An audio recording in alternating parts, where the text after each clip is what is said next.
elle n'est pas discutable. La laïcité, elle est au cœur de la liberté offerte à chacun culte de s'exercer et à chacun de croire ou ne pas croire. Ce n'est pas négociable. L'égalité, donner sa chance à chacun, c'est une exigence. Alors que sont criantes les fractures sociales aujourd'hui, nos fractures sociales, nos fractures économiques, le chômeur augmente, nos fractures scolaires. On déplore 150 000 élèves chaque année qui sont sur le carreau. Territoriales, les banques interdites. Il s'agit d'une épreuve très très longue haleine. Moi je pose une question. Sommes-nous prêts? Alors cette semaine, à l'Assemblée nationale, mercredi, nous avons eu des annonces faites par le Premier ministre. Des déclarations martiales, certes. Des mesures prises qui vont être draconniennes. Ok. Des moyens supplémentaires pour les policiers, ça me paraît obligatoire. Une future loi sur le renseignement est indispensable. Tout cela va dans le bon sens. Mais dans toutes ces mesures qui ont été d'ores et déjà énoncées, qui vont être, nous l'espérons, mises en place, on parle du budget, 425 millions, c'est assez, c'est pas assez, on ne sait pas, on verra bien, mais elles doivent être mises en place. Mais dans toutes ces mesures, il n'y a pas de volet pénal. Force est de constater que Manuel Valls ne veut pas réécrire la loi Taubira. Le Premier ministre se donne des moyens policiers pour combattre le terrorisme, mais il ne se donne pas les moyens judiciaires. La réforme de la loi Taubira n'aura pas lieu. Voilà où nous en sommes. Alors nous devons espérer. Il faut croire, il faut espérer. Mais pour croire, il nous faut des mesures adaptées, des mesures concrètes. Nous avons besoin d'espoir. Nous voulons espérer. L'espoir n'est pas une formule, mais une pratique. Si vous voulez savoir, c'est pas de moi. Si vous voulez savoir de qui c'est de Nicole Métat. Il nous faut aller plus vite, plus loin. C'est ce que nous demandons, c'est ce que vous demandez, c'est ce que demande Nicolas Sarkozy, c'est ce que nous voulons. Le pays, les Français attendent. L'Europe, tous les pays d'Europe nous regardent et ceux du monde, les pays du monde entier nous regardent. L'heure est désormais à l'action. Alors j'ai longtemps hésité à vous dire que la vie continue, qu'il faut faire un bilan de 2014. Vous parlez de 2015, bien sûr. Mais je trouve que c'est un peu, c'est pas dans le ton de l'actualité d'aujourd'hui. Parce que l'année 2014 n'a pas été une bonne année de législative. Mais néanmoins, nous sommes à la mi-mandat et nous commençons 2015. Alors l'année dernière, nous avons voté des projets qui n'ont pas plu aux Français, des projets de loi qui n'ont pas plu aux Français. Je veux parler, je ne veux pas tout citer, mais je veux parler de la loi Allure de Cécile Duflot. Depuis, on est fâchés avec Cécile Duflot. Depuis, elle est partie. Elle a retrouvé les verts, et même les extrêmes verts, et même l'extrême gauche. Mais la loi Allure existe au grand détriment du logement, tout le monde l'a dit, les professionnels l'ont dit, les Français l'ont critiqué. Ce projet de loi a découragé de nombreux propriétaires, de nombreux investisseurs, bouleversé le modèle économique de la profession de l'immobilier et ne répond pas à la crise du logement actuel.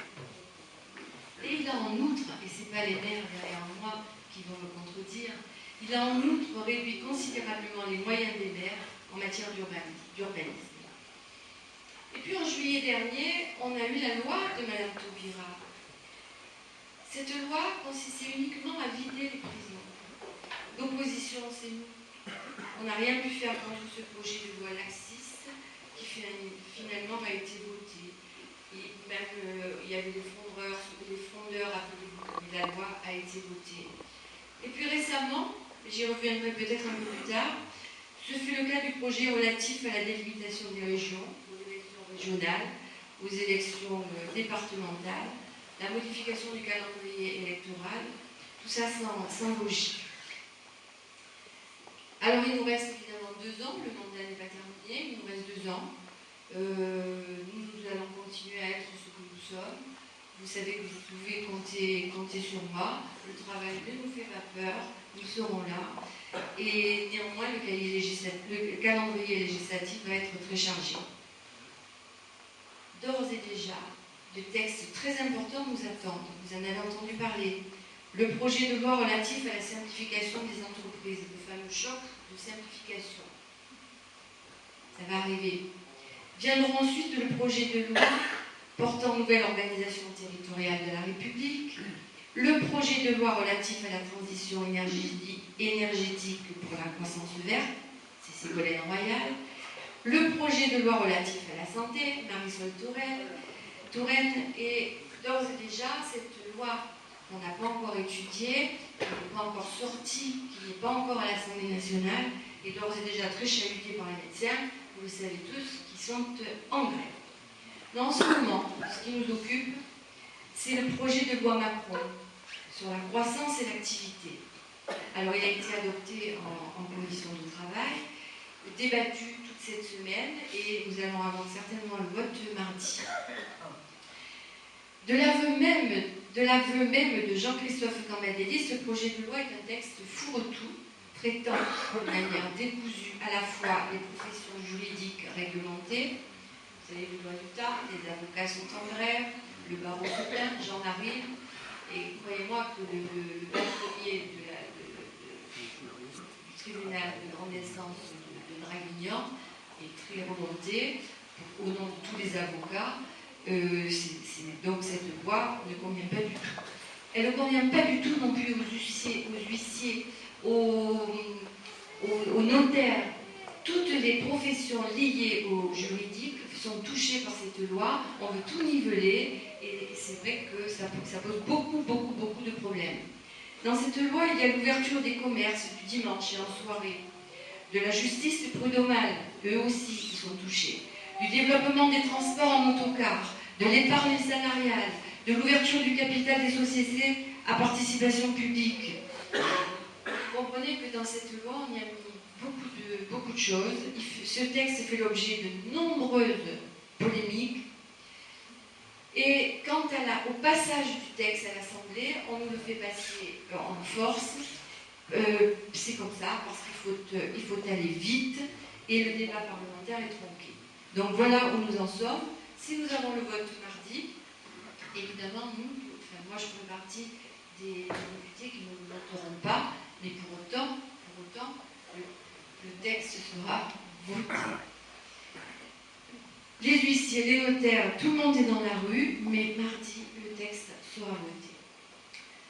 Alors évidemment, tout ça, c'est pas très réjouissant, me direz-vous. Et 2015 sera aussi une année pour vous très, très prenante également, non seulement par toutes ces mesures, mais parce que vous allez devoir voter. Vous allez devoir voter d'abord en mars pour les élections départementales, le 23 et 29 mars, si je me trompe. 22 et 29 mars. En décembre, vous voterez pour les régionales. Et là aussi, vous avez suivi, on a changé les dates, on devait faire les 2 élections en même temps.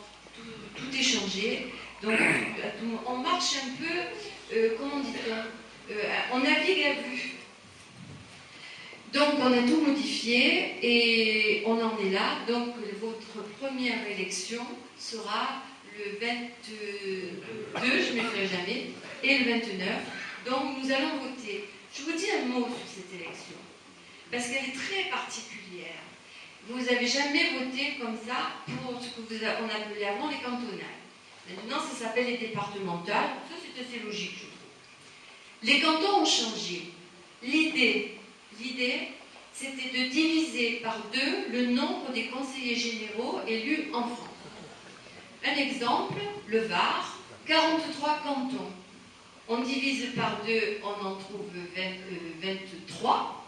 Et comme on se présente obligatoirement, le mode d'élection a changé, on se présente à 4.